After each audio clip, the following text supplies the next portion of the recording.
రేవంత్ రెడ్డి గారి ప్రజాపాలన ఒక పనికిమాలిన పాలనలాగా పిచ్చోన్ చేతిలో రాయిలాగా అయిపోయింది. అందగత్తలు వస్తున్నారు కాబట్టి ఎటు చూసినా అందంగా కనబడాలని రోడ్డు పక్కన ఉన్నటువంటి అభాగ్యులను ఆగం చేయడం, వాళ్ళని ఏడిపించుకోవడం నిజంగా పిచ్చి తుగ్లక్ చర్య. నీసుముచ్చోడు కొనిపోయడానికి అనునిత్యం ఏదో కారణం వెతికినట్టు రేవంత్ రెడ్డి గారు ప్రజలను ఏడిపించుకోవడానికి నిత్యం రకరకాల కారణాలు వెతుకుతూనే ఉంటాడు. ఆయన రాష్ట్రంలో ఏదో ఒక మూలన ఎవరో రోడ్డు మీద పడి కన్నీళ్లు పెట్టండి, వాళ్ళు ఆర్తనాదాలు చేయండి, నిద్ర పట్టేటట్లేదు. దేశం అంటే మట్టి కాదు, ఈ దేశం అంటే మనుషులు అని ఆనాడు గురజాడ అప్పారావు అన్నారు. కానీ ఆయన మాటలు కాంగ్రెస్ పార్టీ నాయకులకు అర్థం కావడం చాలా కష్టంగా ఉన్నది. మట్టి గోడలు చూపెడితే అది అందంగా కనబడుతుందా? మనుషులను ఖాళీ చేయించి మట్టి గోడలు చూపెడితే అందంగా ఉంటుందా? కానీ ఈరోజు ప్రభుత్వము అందగత్తలు వస్తున్నారు కాబట్టి మనుషులందరినీ ఖాళీ చేయించి మట్టి గోడలు చూపెట్టి మన అందాన్ని చాటాలనేటువంటి ఒక ప్రయత్నం చేస్తూ ఉంది. ఓరుగల్లు ఒక ప్రపంచ వారసత్వ నగరం. అది అడుగడుగున ఆలయాలు, గొలుసుకట్టు చెరువులు, జలపాతాలు, అటవీ సంపద, పర్యాటక ప్రాంతాలు, ప్రదేశాలు, అద్భుతమైనటువంటి శిల్ప సంపద, కళా సంపద.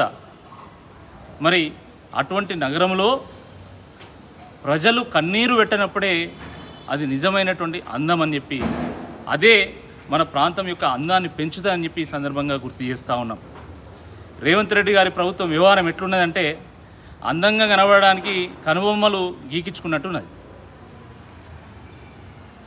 అతిథి దేవోభవ, ఇది మన సంస్కృతి. ప్రపంచ నలుమూలల నుండి, వివిధ దేశాల నుండి అందాల పోటీలో పాల్గొనడానికి విచ్చేస్తున్నటువంటి అతిథులకు స్వాగతం చెప్దాం, వాళ్ళని గౌరవిద్దాం, వాళ్ళకు మంచి ఆతిథ్యం ఇద్దాం. కానీ వాళ్ళు వస్తున్నారని చెప్పి మన పేద ప్రజలతోని కన్నీరు పెట్టించి దాన్ని అత్తరుగా మార్చి వాళ్ళకు సెంటు కొట్టి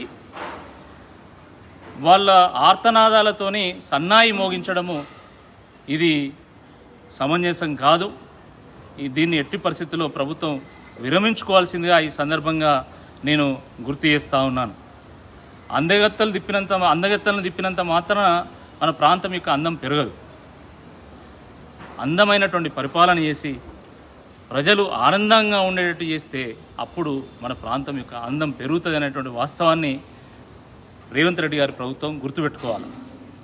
నిజంగా ఒకవేళ ఎవరైనా ప్రభుత్వ స్థలంలో కానీ, రోడ్డు మీద కానీ, ఫుట్పాత్ల మీద కానీ పర్మనెంట్ స్ట్రక్చర్స్ నిర్మాణం చేస్తే ఆ పేద ప్రజలతో మాట్లాడండి, ఆ చిరు వ్యాపారాలతో మాట్లాడండి, వాళ్ళని సముదాయించండి, వాళ్ళ కోసం ప్రత్యామ్నాయ మార్గాలు చూపెట్టండి, వ్యాపార సముదాయాలు నిర్మాణం చేయండి, స్టాల్స్ నిర్మాణం చేసి లీజ్కి ఇవ్వండి, లేకపోతే ఇంకేమన్నా ఆలోచన చేయండి. కానీ ఉన్న పలంగా వాళ్ళు కనీసం సామాన్లు సర్దుకునేటువంటి సమయం ఇవ్వకుండా వాళ్ళ వ్యాపారాలను, వాళ్ళ స్ట్రక్చర్స్ని కూలగొట్టడం ఇది చాలా దుర్మార్గం.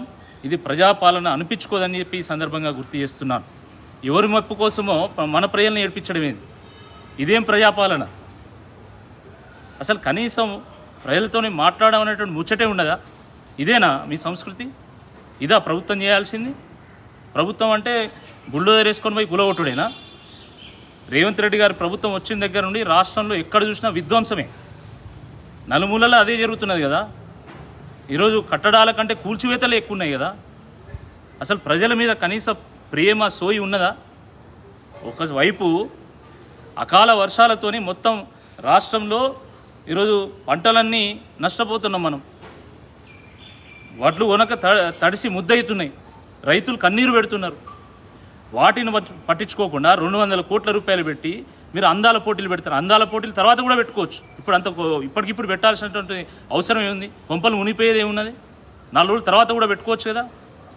అందాల పోటీల మీద ఉన్నటువంటి సోయి మన ప్రజల ముఖం మీద ఆనందం, వాళ్ళు చిరునవ్వు ఊహించాలనే దాని మీద లేదు. ఇది చాలా దురదృష్టకరం. ఇప్పటికైనా రేవంత్ రెడ్డి గారి ప్రభుత్వం మేల్కొనాలి. మున్సిపల్ అధికారులు ఎవరైతే ఈ చిరు వ్యాపారుల యొక్క సముదాయాలను కూలగొట్టిల్లో వాళ్ళతో మాట్లాడాలి, నష్టపరిహారం చెల్లించాలి. అదేవిధంగా ప్రత్యామ్నాయంగా వాళ్లకు వ్యాపార సముదాయాలను నిర్మించాలి, లేదా స్టాల్స్ కట్టి వాళ్ళకి ఇవ్వాల్సిందిగా ఈ సందర్భంగా మేము డిమాండ్ చేస్తున్నాం.